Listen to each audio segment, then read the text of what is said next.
Simba na ta. So while waiting, nagulat ko sa atong mga igsuon.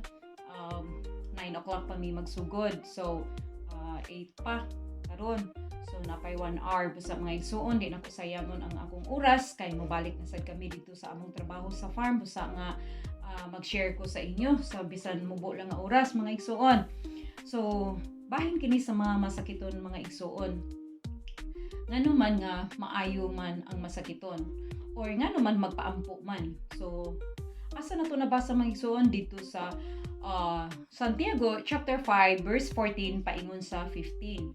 So ang gingon dito, ipatawag aduna bay nagmasakiton kaninyo, ipatawag ang leader sa church or pari man kini o pastor man kini o paampoa diha kaninyo o kamo mamaayo mapasaylo sa inyong mga sakit tungod sa inyong pagtuo. So mao kana mga igsoon tungod sa imong pagtuo. So Jesus loves you and I love you.